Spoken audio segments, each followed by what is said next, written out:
Welcome back to our channel Kiruthika எனர்ஜிஎஸ்என். So நம்மளோட சேனலில் ரொம்ப இம்பார்ட்டண்டான யூஜி டிஆர்பி பிடி பிஆர்டி அப்பாயின்மெண்ட்டோட அப்டேட்ஸ் தான் பார்க்க போகிறோம். ஸோ இன்றைக்கி 13/12/2024 இதில் வந்துட்டு 2% மினிஸ்ட்ரியல் கேஸ் பற்றி நம்மளோட கமெண்ட்டில் நிறைய பேர் கேட்டிருந்தீங்க. அதுக்கப்புறம் பார்த்தீங்கன்னா எம்பிசி டிஎன்சி டிபார்ட்மெண்ட்கான கவுன்சிலிங் டேட் அனௌன்ஸ் பண்ணியிருக்காங்க. நமக்கு கவுன்சிலிங் டேட் எப்போ இருக்க வாய்ப்பு இருக்குது, இந்த கேஸ் எந்த மாதிரி இருக்குது, வேறு என்ன கேஸ் இருக்குது, இதை பற்றி தான் இந்த வீடியோவில் நம்ம பார்க்க போகிறோம். ஸோ இன்னொன்று ஏற்கனவே 2 நீங்கள் கமெண்ட்ஸில் பார்த்துருக்கலாம்.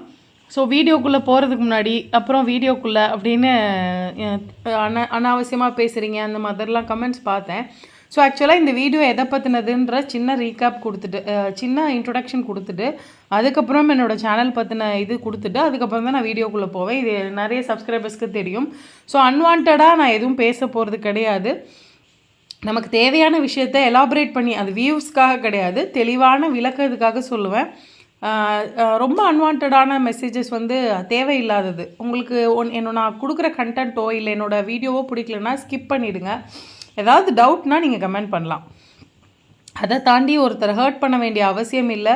பர்சனலான பெனிஃபிட்டோ மோட்டிவோ யாருக்கு இருந்தாலும் அது அடுத்தவங்களை பற்றின கவலை கிடையாது. அவங்கவுங்களோட ஒர்க்கை கரெக்டாக பண்ணிகிட்டு இருந்தோன்னா போதும். எனக்கு எது கரெக்டுன்னு படுதோ நான் அதை சொல்லிகிட்ருக்கேன், அதை ஷேர் பண்ணிகிட்ருக்கேன். அதுதான் ரொம்ப முக்கியமான விஷயம். அதே மாதிரி எந்த பொய்யும் எந்த தேவையில்லாத விஷயமும் ஒரு பர்சனல் பெனிஃபிட்டுக்காக நான் எந்த விஷயத்தையும் பொய்யாக ஆஸ் அ டீச்சராகவும் சரி, excuse me, as a human பீயிங்காகவும் சரி, அது எனக்கு அனாவசியமானது அந்த மாதிரி நான் சொன்னது கிடையாது. என்னோடய அசம்ஷனும் கிடையாது. ஒரு கிளியர் கட்டான ஒரு வே தெரிஞ்சதுக்கப்புறம் தான் நான் அதை பற்றி வீடியோ போடுவேன். அதே நேரத்தில் எல்லா நேரமும் வீடியோ போட்டுட்ருக்கணுன்றது இல்லை. நிறைய பேர் ஏதாவது அப்டேட் பண்ணுங்கள் மேடம் தெரிஞ்சதுன்னு கேட்குறதுனால தான் இதையும் சொல்கிறோம். இன்னொரு முக்கியமான ஒரு விஷயம் என்னென்னா, சில சேனலை போட்டு அவங்க எப்போவாக தான் வீடியோ போடுறாங்க அப்படின்னுலாம் இன்ஃபார்ம் பண்ணியிருந்தாங்க. எனக்கு என்ன உங்ககிட்ட ஷேர் பண்ணணுன்னு இருக்கோ அதை என்னோடய பிளாட்ஃபார்மில் நான் ஷேர் பண்ணுறேன். உங்களுக்கு பிடிச்சிருந்தா பாருங்கள், லைக் பண்ணுங்கள், பிடிக்கலையா ஸ்கிப் பண்ணுங்கள். ஸோ ஹர்ட் பண்ணுற மாதிரியான விஷயங்கள் வந்து அது தேவையில்லாதது. அவங்களுக்கான குவாலிட்டியை நீங்களே குறைச்சிக்கிறீங்க. ஸோ இன்றைக்கி நம்ம வீடியோக்குள்ளே போகிறதுக்கு முன்னாடி கிருத்திகா எனர்ஜி எசன்ஸை இது வரைக்கும் சப்ஸ்கிரைப் பண்ணாத வியூவர்ஸ் சப்ஸ்கிரைப் பண்ணிக்கோங்க. நோட்டிஃபிகேஷன் பெல் ஐக்கானை கிளிக் பண்ணிக்கோங்க. UG TRB and PG TRB SGT exam எழுதிட்டு வெயிட் பண்ணிட்டு இருக்கவங்களா இருக்கட்டும், பிஜி டிஆர்பி 2025 டிஎன்டெட் 2025க்கு படிச்சுட்டு இருக்கவங்களா இருக்கட்டும், நம்மளோட சேனல் ரொம்ப ஹெல்ப்ஃபுல்லாக இருக்கும். பிஜி டிஆர்பிக்கான டெஸ்ட் பேட்ச் வந்து January 1 ஸ்டார்ட் பண்ணுறோம். ஸோ அதற்கான டீட்டெயில்ஸ் தேவைப்படுறவங்க வாட்ஸ்அப் நம்பரை காண்டாக்ட் பண்ணி கேட்டுக்கோங்க. ஸோ இன்றைக்கி வீடியோக்குள்ளே போகலாம். UG TRB BT BRT important updates அப்படின்னு நம்ம பார்த்தோம் அப்படின்னா, என்ன முக்கியமான விஷயங்கள் நம்ம கவனிக்க வேண்டியது இருக்குது அப்படிங்கிறத ரொம்ப சொல்லிடுறேன். நான் எம்பிசி டிஎன்சி டிபார்ட்மெண்ட்டோட விஷயங்களை வந்து நான் அடுத்தடுத்த ஸ்லைடில் வந்து வருது. அந்த அப்பாயின்மெண்ட் ஆர்டரோடு நான் சொல்கிறேன், கால் லெட்டரோடு நான் சொல்கிறேன். ஸோ 2% மினிஸ்ட்ரியல் கேஸை பொறுத்த வரைக்கும் நமக்கு சிம்பிள் தான். இது கேஸ் வந்து முடியாமையோ இல்லை நமக்கு ஃபேவராக ஆகாமையோ இல்லை நமக்கான ப்ராப்ளம், அதாவது யூஜிடிஆர்பிக்கான ஒரு த்ரெட்டாவோ இதை நம்ம பார்க்க முடியாது. ஜஸ்ட் அ டிலே, ஒரு போஸ்ட்பான், அதாவது ரொம்ப அப்டக்கிள்ஸ், அதை ஏற்றுக்கக்கூடாதா, எவ்வளோ தான் அப்டக்கிள்ஸ் வரும், எவ்வளோ தான் நமக்கு கஷ்டம் வரும் அப்படின்னு நினைக்கிறது எல்லாமே புரியுது. ஸோ இது ஜஸ்ட்டு நமக்கு வேலை கிடைக்கிறத லேட் ஆகிறதுக்கு தான். அதே மாதிரி இன்னொரு விஷயம் வந்து நான் போன தடவை சொல்லியிருந்தேன், ஸ்பெஷல் அட்டென்ஷன் கொடுத்து இதை நம்ம லிஸ்ட் பண்ண வைக்க முடியும். ஆனால் அதுக்கான நேரமோ இல்லை இதோ இந்த மாதிரியான மழை நேரத்தில் இல்லையா, இல்லை இதுக்கு முன்னாடி இல்லையா அப்படின்னு நமக்கு அதுக்குள்ளே போக வேண்டாம். பட் ஆனால் அது லிஸ்ட் ஆகிடுச்சு அப்படின்னா இந்த மினிஸ்ட்ரியல் கேஸ்க்கும் இந்த யூஜிடிஆர்பியை ஸ்டாப் பண்ணுறதுக்கான எந்த ஒரு பிரச்சனையும் கிடையாது. அதே மாதிரி ப்ரமோஷன் கேஸை பொறுத்த வரைக்கும் அது மட்டும்தான் வெயிட்டிங்கில் இருக்குது. ஸோ இந்த ப்ரமோஷன் கேஸில் என்ன இஷ்யூ இருக்குது அப்படின்னா, டெட்டு மினிஸ்டர் தெளிவாக சொல்லியிருப்பாங்க. ஹானரபிள் எஜுகேஷன் மினிஸ்டர் பார்த்தீங்கன்னா, டெட்டு நமக்கு வந்து டீச்சர் எலிஜிபிலிட்டி டெஸ்ட் அப்படிங்கிறது ப்ரமோஷன், அதாவது எக்ஸாம் டெட்டு வர்றதுக்கு முன்னாடி இருந்தவங்களுக்கும் ப்ரமோஷன் கொடுக்கறதுக்கு தேவையா இல்லையா அப்படிங்கிற ஒரு கேஸ் இருக்குது. டெட்டு ப்ரமோஷன் வேண்டாம் அப்படின்னு தான் நாங்கள் நிலைப்பாடு எடுக்கிறோம். அப்போ சில இடத்துல வந்து தெலுங்கானாவில் ஒரு ரிப்போர்ட் வந்து கொடுத்துருக்காங்க, அதாவது ஜட்ஜ்மெண்ட் கொடுத்துருக்காங்க. ப்ரமோஷன் கேஸ் வேணும், அதாவது ப்ரமோஷனுக்கு டெட்டு வேணும் அப்படிங்கிறது. ஸோ அந்த மாதிரி ஒரு ப்ராப்ளமும் இருக்குது. அது நம்மளோட இதை வந்து பாதிக்காது.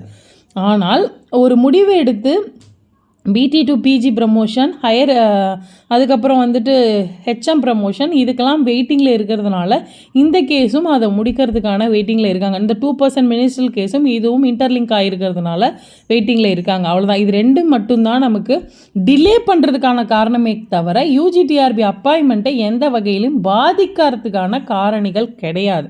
அதில் தெளிவாக இருங்க. எந்த கேஸ் இருக்கிற கேஸ் எல்லாமே எதுவுமே வந்து நம்மளோட செலக்ட் ஆகிருக்க கேண்டிடேட்ஸோட லைஃப்பை பாதிக்காது. பட் நம்மளோட டிலே, நம்ம இன்றைக்கி வந்துடும், இன்றைக்கி வேலைக்கு போயிட்டோன்னா நெக்ஸ்ட் மந்த் சேலரி வாங்கிடலாம் அப்படிங்கிற ஒரு சந்தோஷத்தை வந்து தள்ளி போட்டுகிட்டே இருக்குது அப்படிங்கிறது எல்லாருக்குமே வருத்தத்துக்குரிய செய்தி தான்.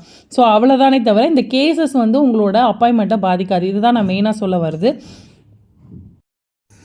ஸோ அடுத்ததாக நம்ம சொல்ல வந்தோம் அப்படின்னா, இப்போ நெக்ஸ்ட்டாக நம்ம பார்க்க போகிறது வந்து எம்பிசி டிஎன்சி டிபார்ட்மெண்ட், அதாவது கள்ளர் பிற்படுத்தப்பட்ட துறை 3 டிஸ்ட்ரிக்டில் இருக்குது உங்களுக்கு. அந்த டிஸ்ட்ரிக்டில் உள்ளவங்களுக்கான தேனி, மதுரை மற்றும் திண்டுக்கல் மாவட்டத்தில் இருக்கிற இதில் வந்து கள்ளர் பிற்படுத்தோர் மற்றும் மிக பிற்படுத்தப்பட்டோர் மற்றும் சீர்பனவினர் கள்ளர் சீரமைப்பு துறை இதோட இந்த டிபார்ட்மெண்ட்டுக்கு கீழே செலக்ட் ஆகிருக்கவங்களுக்கு 19/12/2024 அன்னைக்கு வியாழக்கிழமை கவுன்சிலிங் அப்படின்னு சொல்லி 10/12 அன்னைக்கு நமக்கு இஷ்யூ பண்ணியிருக்காங்க கால் லெட்டர். ஸோ இதை வந்து பார்த்திங்கன்னா பொதுப்பணி, பிற்படுத்தப்பட்டோர், மிக பிற்படுத்தப்பட்டோர் மற்றும் சீர்மரபினர் நலத்துறை, கள்ளர் சீரமைப்பு துறை, அதில் பட்டதாரி ஆசிரியர்களோட நேரடி நியமனம், ஆசிரியர் தேர்வு வாரியத்தால் தேர்வு செய்யப்பட்டவர்கள், மதுரை, தேனி மற்றும் திண்டுக்கல் மாவட்டங்களில் உள்ள அரசு கள்ளர் பள்ளிகளுக்கு பட்டதாரி ஆசிரியர் பணி நியமனம் சார்ந்து சான்றிதழ் சரிபார்த்தல் அழைப்பாணை அனுப்புதல் தொடர்பாக. ஸோ என்னென்னா பணி நியமனத்திற்காக அவங்கவுங்க டிபார்ட்மெண்ட் வைஸ், இப்போ இந்த டிபார்ட்மெண்ட்டில் மெயினாக என்ன பார்க்க போகிறீங்க அப்படின்னா, அவங்களோட டிபார்ட்மெண்ட்டு, அதாவது எம்பிசி டிஎன்சியாக செலக்ட் ஆகியிருந்தாங்க அப்படின்னா அந்த கம்யூனிட்டி சர்டிஃபிகேட்டு மித்த சர்டிஃபிகேட்லாம் கரெக்டாக இருக்கா. ஸோ பார்வைக்கான ஜிஓஸ் கொடுத்துருக்காங்க. ஸோ நமக்கு வந்து இப்போ தமிழ்நாடு ஆசிரியர் தேர்வு வாரிய கடிதம் ஏற்கனவே நம்ம சொல்லியிருக்கோம் 12/11 தான் யூசர் டிபார்ட்மெண்ட்க்கு அனுப்பிட்டாங்கன்னு. அந்த 12/11 இது வந்திருக்கு. அடுத்து 22/11 வந்து அவங்க டிபார்ட்மெண்ட், அதாவது பிற்படுத்தப்பட்டோர், மிக பிற்படுத்தப்பட்டோர் மற்றும் சீர்பார்ப்பினர் எம்பிசி டிஎன்சி ஆணையர் கொடுத்த கடிதம் வந்திருக்கு. ஸோ இந்த பார்வை நாளில் கடிதம் படி வந்து முகவரிக்கு நேரில் வர அறிவுறுத்தப்படுகிறார்கள். ஸோ அப்படி பார்த்தீங்கன்னா முதன்மை கல்வி அலுவலகம் தல்லாகுளம் மதுரையில் வந்து எல்லாரையுமே வர சொல்லியிருக்காங்க. அவங்கள வந்து டைரெக்டாக வந்து என்ன, இது ஏற்கனவே நம்ம ஏடிடபிள்யூ போன தடவை வீடியோவில் தப்பாக சொல்லியிருந்தேன். So Adi Dravidar welfare department, அந்த டிபார்ட்மெண்ட்டுக்கு நடந்த அவங்களுக்கு பணி நியமன கலந்தாய்வு முடிஞ்ச உடனே பணி நியமன ஆணையம் கொடுத்துட்டாங்க.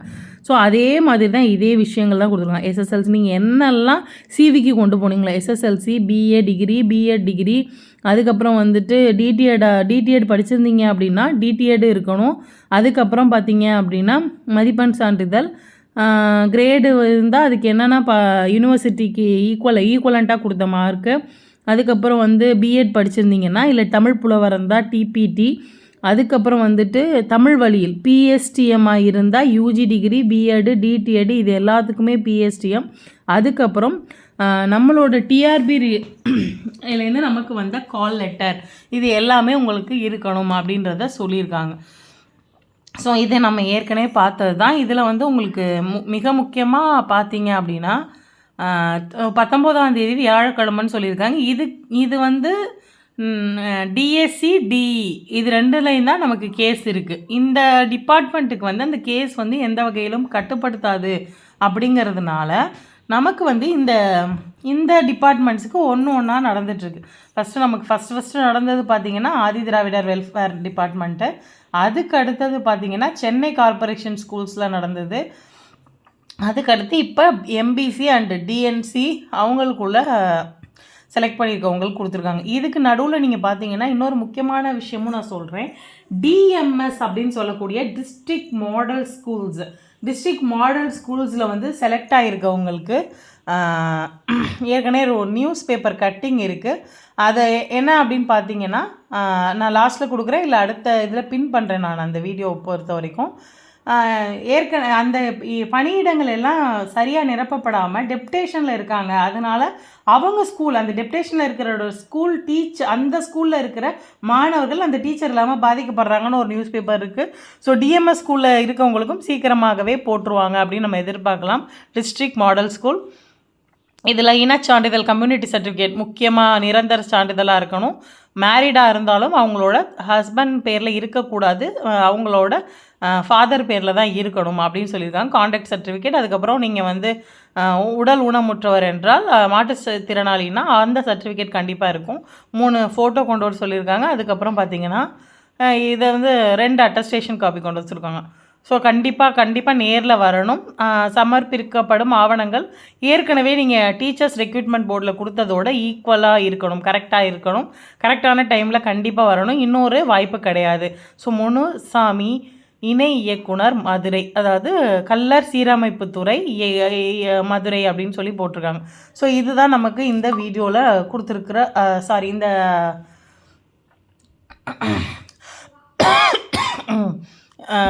அப்பாயின்மெண்ட் ஆர்டர், அதாவது பணி நியமன கலந்தாய்வுக்கான கால் லெட்டர், அதில் வந்து அழைப்பாணை அப்படிங்கிறதுல கொடுக்கப்பட்டிருக்க டீட்டெயில்ஸ். ஸோ இது என்ன எல்லாமே நமக்கு இன்னொரு தடவை நமக்கு டிஎஸ்சியில் நடந்தாலும் சரி, டிஇஎல்ல நடந்தாலும் சரி, ரீசிவி அப்படிங்கிறது இப்படி தான் இருக்கும் அப்படிங்கிறதுக்காக தான் இதை நம்ம டீட்டெயிலாக கொடுத்தது. இதுக்கப்புறம் பார்த்தீங்கன்னா உடனடியாக அன்னைக்கு ஈவினிங்கே உங்களுக்கு பணி நியமன கலந்தாய்வு நடத்திடுவாங்க. இது வந்து உங்களுக்கு ரீசிவி. பணி நியமன கலந்தாய்வு அப்படிங்கும்போது உங்களுக்கான பள்ளியை நீங்கள் தேர்வு செஞ்சிடலாம். அப்பாயின்மெண்ட் ஆர்டர் அந்தந்த டிபார்ட்மெண்ட்டோட இயக்குனர் அவங்கக்கிட்டேருந்து நீங்கள் வாங்கிக்கலாம். இதுதான் உண்மையான ஒரு விஷயம். டிஎஸ்சிடிங்கும்போது தான் ஓவராலாக மாசான டீச்சர்ஸ் வருவீங்க. அப்போ ஒரு ஃபங்க்ஷனோ இல்லை ஏதோ ஒன்று நடக்கும். இந்த கேஸ் நான் ஏற்கனவே தெளிவாக சொல்லிட்டேன், இது ஒரு த்ரெட்டு கிடையாது நமக்கு. கண்டிப்பாக இது ஒரு ப்ராப்ளம் கிடையாது, டிலே ஆகிறதுக்கான ஒரு விஷயந்தான். அதனால் இந்த எம்பிசி டிஎன்சி டிபார்ட்மெண்ட்டுக்கு கவுன்சிலிங் டேட்டு அனௌன்ஸ் பண்ணி நடந்த மாதிரி இப்போ ஏன் அப்படின்னா, இது கவுன்சிலிங் டேட்டு இதிலே வந்து உங்களுக்கு நீங்கள் கவுன்சிலிங் டேட்னு கொடுத்துருக்கீங்க, ஆனால் நமக்கு கால் லெட்டர் தான் வந்திருக்குன்னா ஏடபிள்யூடி இதுக்கு வந்து இதிலே பணி நியமன கலந்தாய்வும் நடைபெற்றுச்சு உடனடியாகவே. அதனால் அதற்கான வாய்ப்பும் அதிகமாக இருக்குது. ஸோ அடுத்து இதுக்கப்புறம் என்னவாக இருக்கும் அப்படின்னு நீங்கள் பார்த்தீங்கன்னா, இந்த 2% மினிஸ்ட்ரல் கேஸும் ப்ரமோஷன் கேஸ்லேயும் ஒரு முடிவு எட்டப்பட்டுருச்சு அப்படின்னா உடனடியாக எல்லா வகையான டிபார்ட்மெண்ட்டுக்கும் செலக்ட் ஆகிருக்குங்க. பிஆர்டி, பிடி, டிஎம்எஸ்எல் ஸ்கூல்ஸ், இது எல்லாத்துக்கும் செலக்ட் ஆகிருக்கிற எல்லா டீச்சர்ஸுக்குமே பணி நியமன ரீசிவி, அதாவது சான்றிதழ் சரிபார்ப்பு அந்தந்த டிபார்ட்மெண்ட்டால் நடத்தப்படும். அதற்கு அன்னைக்கே வந்து பணி நியமன கலந்தாய்வு எந்தெந்த பள்ளி எந்தெந்த டிஸ்ட்ரிக்ட்னு தேர்வு செஞ்சுக்கிறதுக்கான விஷயம் நடைபெறும். அதுக்கப்புறமா பார்த்தீங்க அப்படின்னா உங்களுக்கு வந்து பணியில் சேர ஒரு டேட்டு சொல்லிடுவாங்க. ஸோ இதுக்கு அடுத்து வேகன்சி இன்க்ரீஸ் பற்றி நீங்கள் போடலை மேடம், நீங்கள் சொல்லலை அப்படின்னு கேட்பீங்க. ஸோ நிறைய பேருக்கு அந்த வேகன்சி இன்க்ரீஸை நான் சொல்லும்போது நிறைய இதில் வந்து இனிமேல் வேகன்சி இன்க்ரீஸ் ஆகாது அப்படின்னு சொல்லிட்டாங்க, நீங்கள் வந்து ஒரு வியூஸ்க்காக சொல்லிகிட்ருக்கீங்க அப்படின்றும் ஒரு கமெண்ட் பார்த்தேன். ஸோ ஆக்சுவலாக என்ன விஷயம் அப்படின்னா, இது எதுவுமே நம்ம கையில் கிடையாது, முடிவு பண்ண முடியாது. ஒரு விஷயம் வந்து நான் அவைலபிள் போஸ்ட் 3192 பேருக்கு நமக்கு வந்து ஃபைனல், அதாவது அப்ரூவல் வந்துருச்சு. அப்போ நமக்கு செலக்ட் ஆகிருக்கவங்க 2000 சொச்சம் பேர். அந்த மீதி இருக்கிற 500 பேருக்கு 440 பேருக்கு கவுன்சிலிங் அதாவது திரும்ப வந்து நான் அவைலபிள் வேக்கன்சியை கொண்டு வருவோம் அப்படிங்கிறது. நாங்கள் திரும்ப ரீசிவி வேணாலும் கூப்பிடுவோம், இல்லை சிவி வந்தவங்கலேருந்து ரீலிஸ்ட் வெளியிடப்படும் அப்படிங்கிறத சொன்னது வந்து டிஆர்பி சொல்லியிருக்காங்க. இந்த மாதிரி ஒரு அனௌன்ஸ்மெண்ட் இது வரைக்கும் சிவி லிஸ்ட் வெளியிடும்போது வந்தது கிடையாது. அப்படி இருக்கும்போது அதற்கான வாய்ப்பு வரும்போது அந்த 440 பேருக்கான ஆடண்டமோ இல்லை எக்ஸ்ட்ரா ப்ரொவிஷனல் செலெக்ஷன் லிஸ்ட்டோ வெளியிடும்போது இன்னும் கூடுதலாக சில பேருக்கு இப்போ இது எக்ஸ்டெண்ட் ஆகிட்டே இருக்கு இல்லையா, இந்த காலத்துக்கும் சேர்த்து வேக்கன்சி இன்க்ரீஸ் ஆகிறதுக்கு ஒரு கேட்டிருப்பாங்க. இன்ன வரைக்குமே நமக்கு கேட்டிருப்பாங்க. இப்போ வரைக்குமே நமக்கு அதை வந்து அப்ரூவல் கேட்டிருக்கலாம், இல்லை வந்து நீங்கள் அப்ரூவ் பண்ணுங்கள், இதை அடுத்த கட்டம் போகும்போது இன்னும் ஒரு 500 பேர் போடுங்க, நிறைய வந்து நமக்கு ப்ரெஷர் கொடுக்குறாங்க, 10 வருஷமாக போடாததுனால இன்னும் கொஞ்சம் கூட போடுங்கன்னு கொடுக்குறாங்க அப்படின்றத எல்லாமே பிஹைண்ட் த ஸ்க்ரீன் இருந்து நமக்கு அனௌன்ஸ்மெண்ட் வரும்போது தான் அதை பற்றி தெரிய வரும். ஸோ அதனால அதுக்கான வாய்ப்பு இருக்குது அப்படின்னு தான் சொல்ல. யாரும் அடுத்த கட்டத்துக்கு மூவ் ஆக வேண்டாம், படிக்க வேண்டாம், இல்லை கண்டிப்பாக நீங்கள் வேலைக்கு போயிடுங்கன்னு சொல்லலை. இதுக்கான சான்சஸ் இருக்குது, இதுக்கான ஹிண்ட்டும் அவங்க கொடுத்துருக்காங்க அப்படிங்கிறத தான் நான் கொடுத்துருந்தேன். அதனால தான் இந்த தடவை நான் வேகன்சி இன்க்ரீஸுங்கிற விஷயத்தை வந்து நான் ஹெட்லைன்லேயுமே கொடுக்கல. ஸோ யாருக்கும் இதை பொய் சொல்ல வேண்டிய அவசியம் இல்லை. இதை வந்து ஒரு வியூஸ்க்காக சொல்கிற அளவுக்கு அந்த வேலையோட முக்கியத்துவமாக இந்த நியூஸோட முக்கியத்துவம் தெரியாத ஆளும் கிடையாது நான். ஒரு விஷயம் எவ்வளோ தூரம் நம்மளோட மனதை பாதிக்கும் வேலைக்காக வெயிட் பண்ணிகிட்டு இருக்கவங்களுக்குன்னு கண்டிப்பாக எனக்கு தெரியும். ஸோ இதுதான் எங்கள் விஷயம். வேகன்சி இன்க்ரீஸ்க்கான வாய்ப்பு இன்னமும் நான் இருக்கிறதா தான் பார்க்குறேன். ஒரு வேளை கிடைக்கலன்னா அடுத்த இதில் கண்டிப்பாக கிடைக்கும் அப்படின்றதையும் நான் சொல்லிடுறேன். ஸோ இன்றைக்கி வீடியோ உள்ள இருக்க கண்டென்ட் உங்களுக்கு பிடிச்சிருந்தா லைக் பண்ணுங்கள், ஷேர் பண்ணுங்கள், உங்களுக்கு தேவைப்படுறவங்களுக்கு ஷேர் பண்ணுங்கள். அண்ட் வேறு ஏதாவது டவுட் இருந்தால் கமெண்ட் பண்ணுங்கள். கிருத்திகா எனர்ஜி எசன்ஸை இது வரைக்கும் சப்ஸ்கிரைப் பண்ணாமல் இருக்கிற வியூவர்ஸ் சப்ஸ்கிரைப் பண்ணிக்கோங்க. அண்ட் நோட்டிஃபிகேஷன் பெல் ஐக்கானை கிளிக் பண்ணிக்கோங்க. தேங்க்யூ ஃபார் வாட்சிங் திஸ் வீடியோ.